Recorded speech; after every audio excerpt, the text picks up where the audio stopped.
Assalamualaikum warahmatullahi wabarakatuh. Kita kembali lagi di Gerbang Horor Raga Sukma. Dari setiap Jumat, ya malam lah, tidak harus jam 8, jam 9, pokoknya Jumat malam-malam ini nanti rutin channel Padepokan Raga Sukma akan menayangkan sesuatu yang berbau-bau mistik. Wah, yang ini adalah new gerbang horor. Nanti ada gerbang horor yang ngobrol-ngobrol. Ada juga di Hari Kemala. Nah, ini di Hari Kemala yang segmen membahas, jadi kayak semacam talk show. Waduh, bersama narasumber Kemala yang selama ini bantuin saya membedah dimensi astral.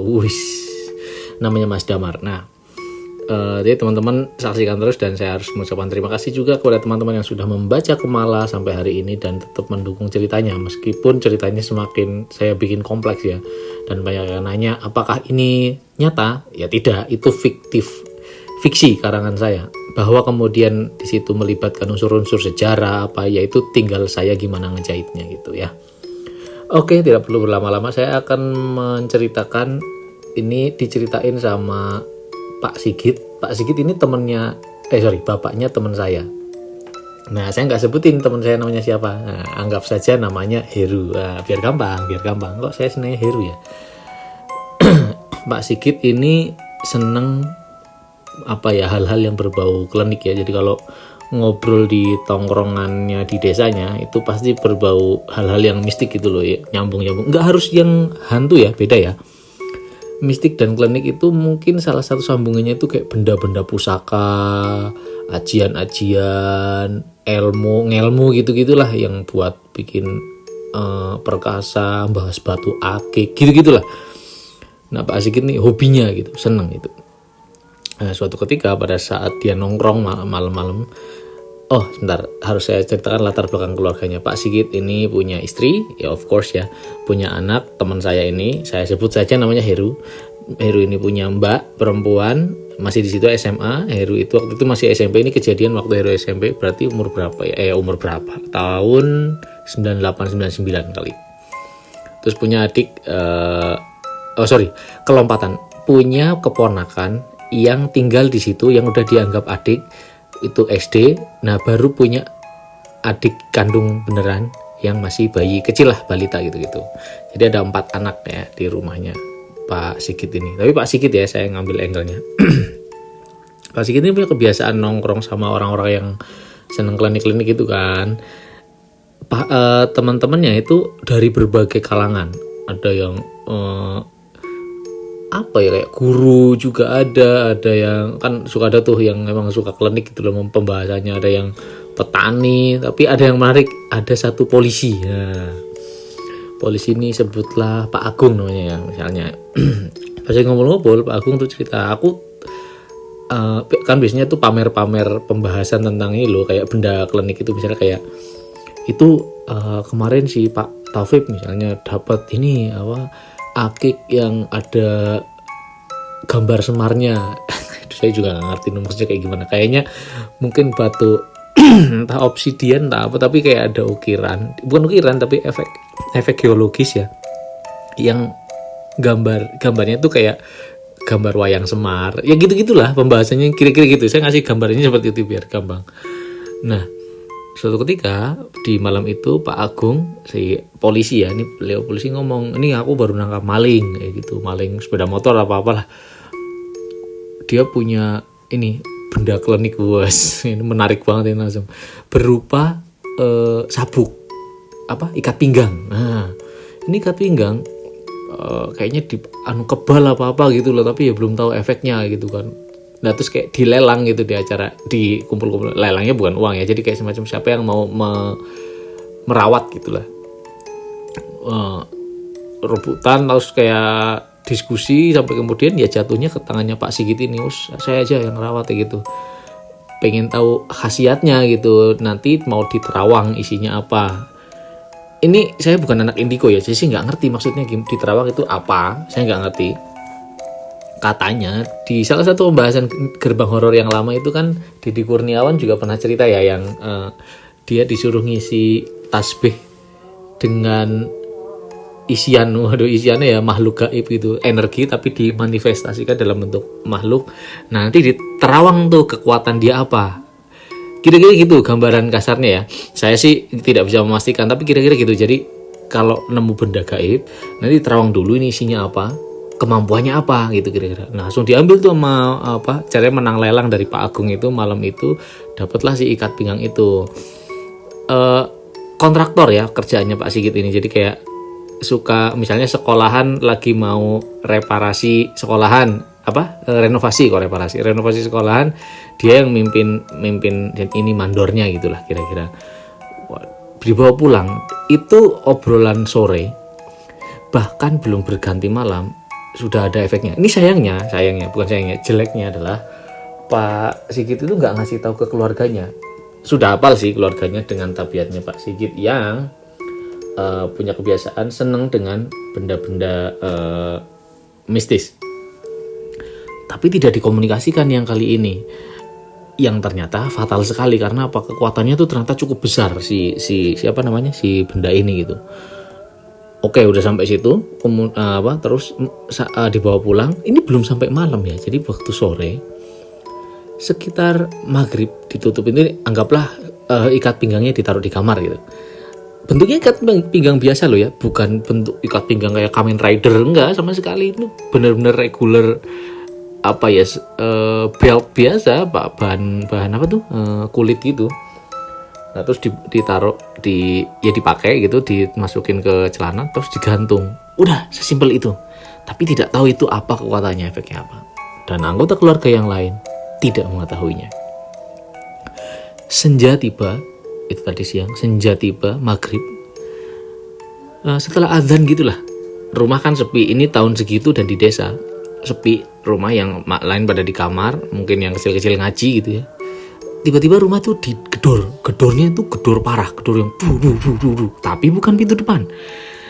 Cuman mereka kan berada di ruang tengah pada saat itu, Pak Sigit, istrinya, dan mungkin balita yang lagi nonton TV ya.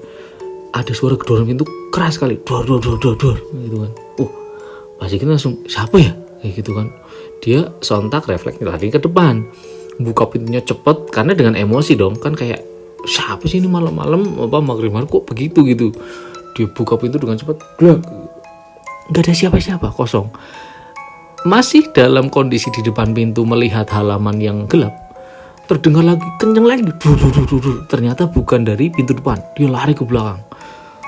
Pintu depannya ditutup, lari ke belakang, buka pintu belakang. Ini ngomongin rumah di kampung ada pintu belakangnya, saya tinggal di kota nggak punya pintu belakang. Buka pintu belakang, ngadep ke halaman belakang, ke sumur gitu, nggak ada. Terus jendela, jendela sana, wah emosi kan, perasaannya Pak Sigit maksudnya. Wah emosi, keluar siapa nih buat onar maghrib gitu.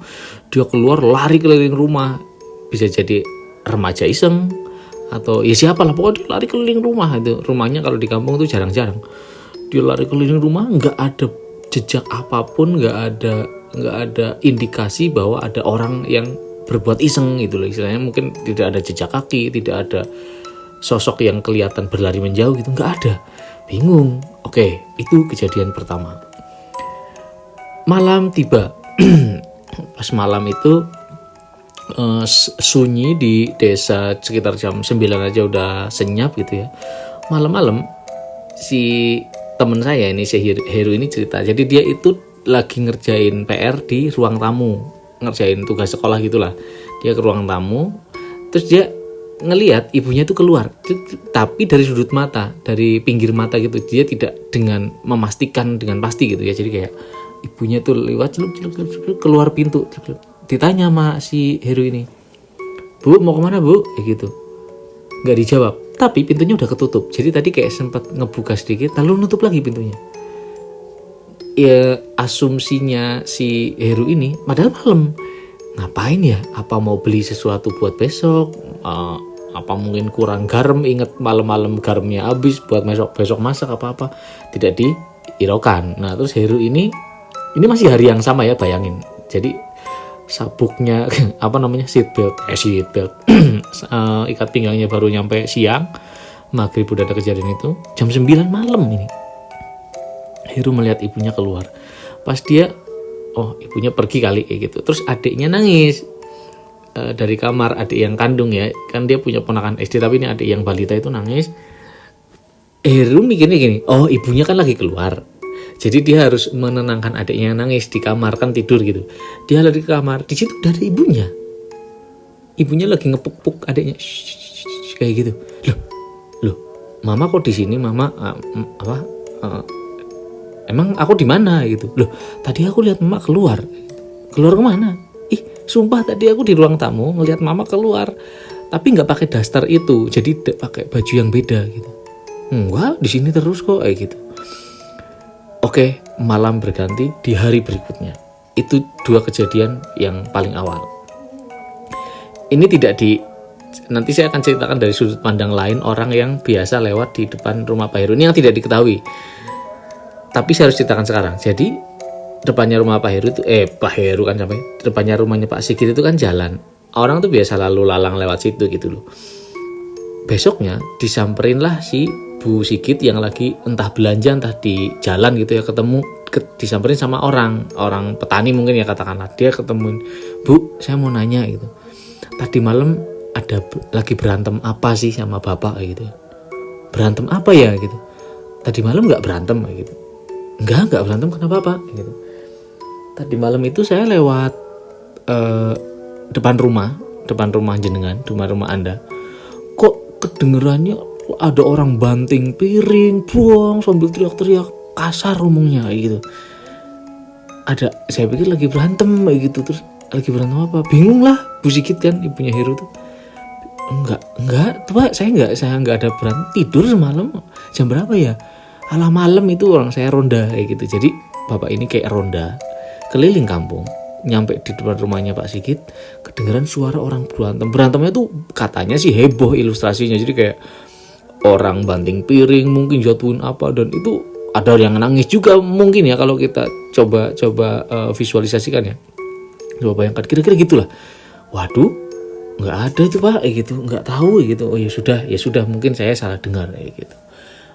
Ini Bu Sigit kan udah harusnya curiga ya. Dia cuman bingungnya gini, selama ini nggak ada apa-apa kalau bapaknya bawa yang aneh-aneh gitu, apa-apa aneh itu bisa jadi kayak senjata tajam loh ya, senjata tajam yang ada isinya itu. Wah ini nggak jelas nih kayaknya. Nah, perubahan yang terjadi pada hari itu tidak terlalu kelihatan yang aneh. Maksudnya kayak yang tadi kelihatan ada orang gedor, terus ada penampakan ibunya si Heru lihat.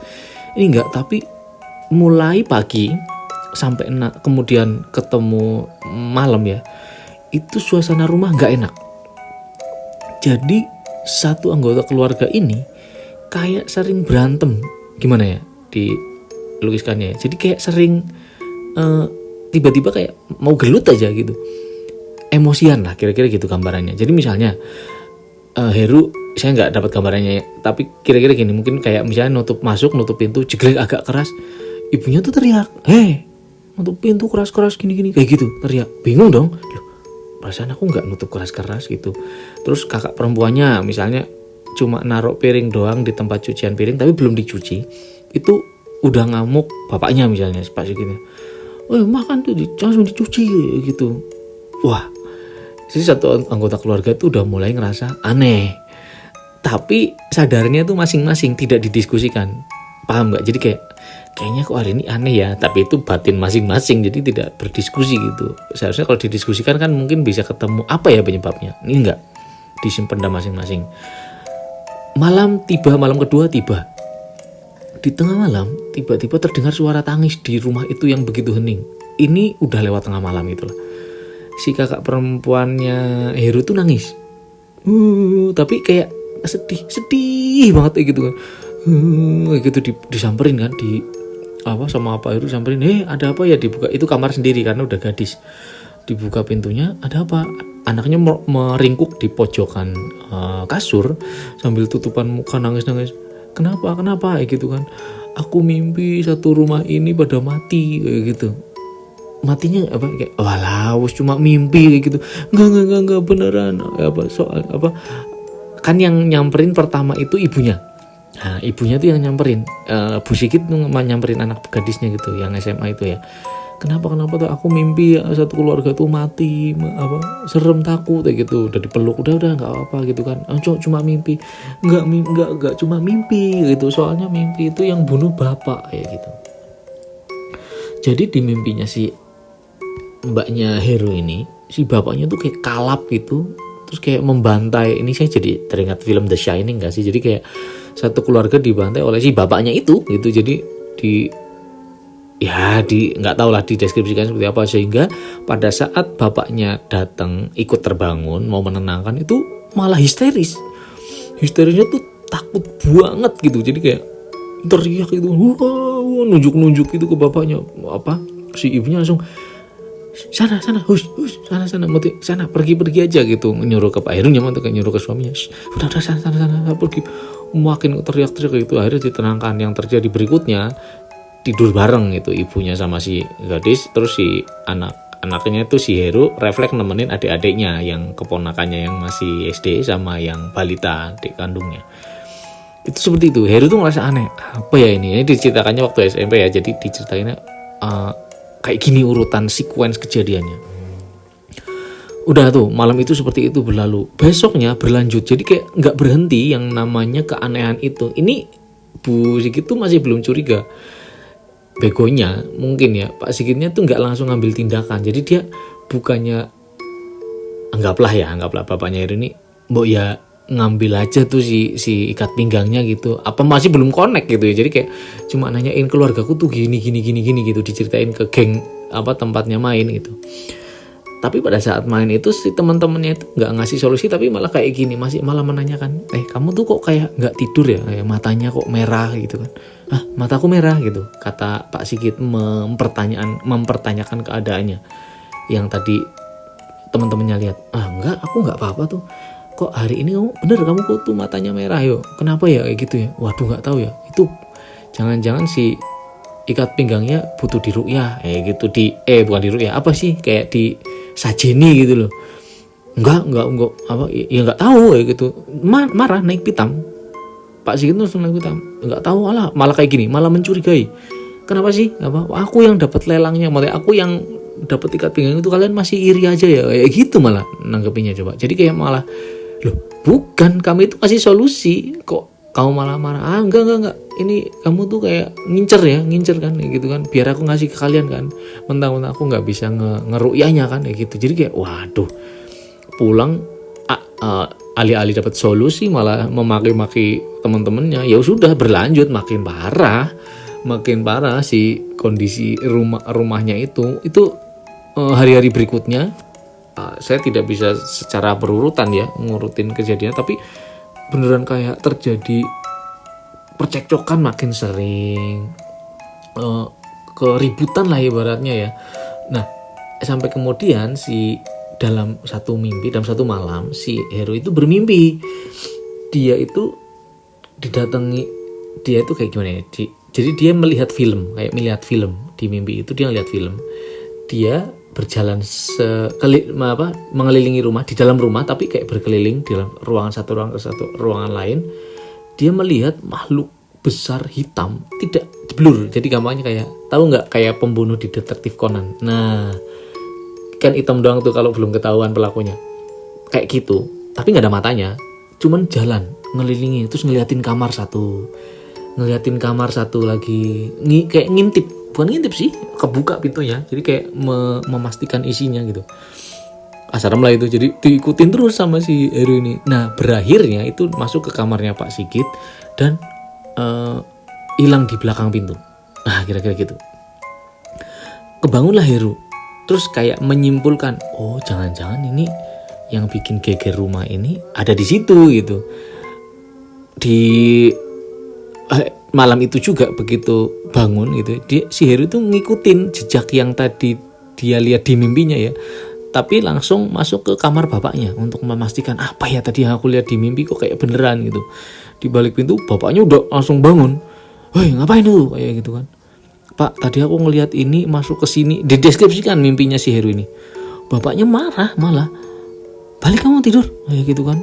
Kaget ibunya, istrinya lagi tidur bareng itu, apa pak kok geger kayak gitu kan. ngali apa, sana pulang apa, balik ke kamar, ngapain kamu, mau ngapain? Ini Pak, tadi aku mimpi kok ngelihat ada makhluk masuk ke sini, itu apa ya gitu. Udah nggak ada apa-apa, pulang. Nah dari situ kejadian itulah si ibunya atau istrinya Pak Sigit ini curiga besoknya, tapi curiganya jadi kayak malam-malam. Nah besok paginya diskusi lah si Heru sama mamanya ini, maknya, apa tadi malam kamu mimpi apa sih kayak gitu, kok bapakmu bisa marah seperti itu? Lah ya nggak tahu, aku mimpinya cuma gini kayak gitu, disebutin gitu ya. Oh apa, jangan-jangan apa bapakmu bawa pulang jimat kayak gitu, disangkanya ada di saku celana gitu kan, celananya itu aja gitu, padahal ikat pinggangnya ini kan nggak ada dikomunikasikan ya, jadi nggak tahu nih yang mana, jadi kayak menerka-nerka nih satu keluarga, nggak satu keluarga sih, si istrinya doang diambilin di sakunya, geledah, itu digeledahin gitu kan, apa ya gitu kan, nggak tahu yang di balik pintu kan biasanya ada gantungannya ya, ada gantungan baju gitu, jadi di situ diambilin, ketemu cincin, ini mungkin nama istrinya dibuang coba, jadi kayak padahal bukan itu barangnya gitu, karena si ikat pinggangnya itu ikat pinggang biasa, jadi nggak dicurigai, malah nemu yang misalnya nih ya, saya nggak tahu ya benda apa, katakanlah nih gantungan kunci tapi bentuknya keris misalnya, itu dibuang ke sumur. Terus lihat cincin itu pas Pak Sigit nggak ada tentu saja, dibuang. Pas pulang kerja kan proyek apa namanya ya, pembangunan lah ya, begitu pulang ngecek ngecek isi celana, padahal yang dipakai kan si ikat pinggangnya yang dipakai di saat dia kerja, jadi nggak ada ikat pinggangnya, dan mungkin kalaupun ada di gantungan itu ya tidak dicurigai lah. Begitu pulang ketahuan hilang barang-barangnya, koleksi cincinnya lah, apalah saya nggak tahu ya, mungkin cincin kali ya.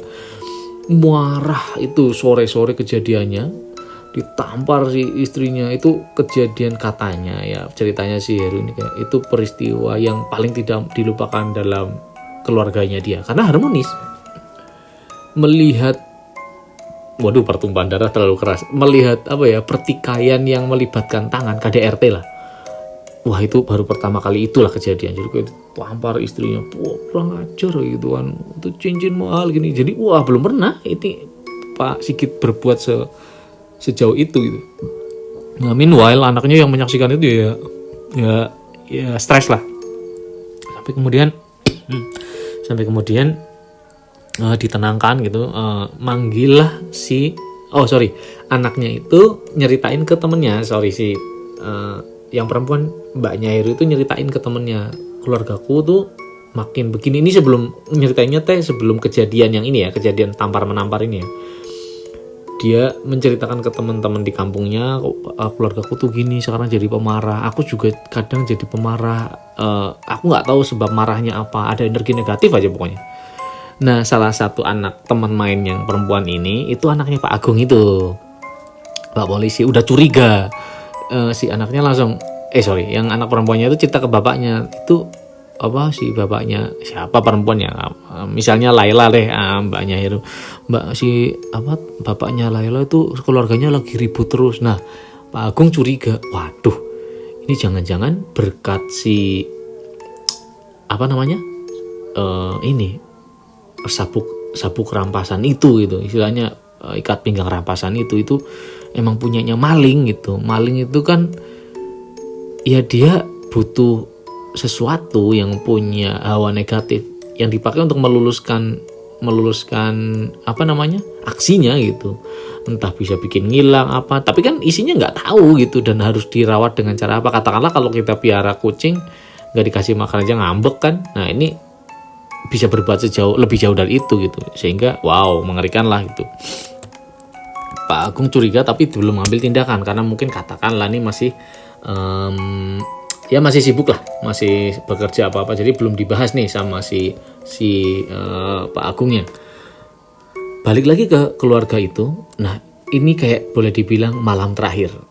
Paginya Pak Agung masih sibuk, Pak Sigit juga sibuk bekerja. Nah malam ini adalah peristiwa yang paling terakhir, sampai kemudian sabuk itu balik ya ke tangannya Pak Agung lagi. Pada malam itu ngimpinya tuh ini aneh.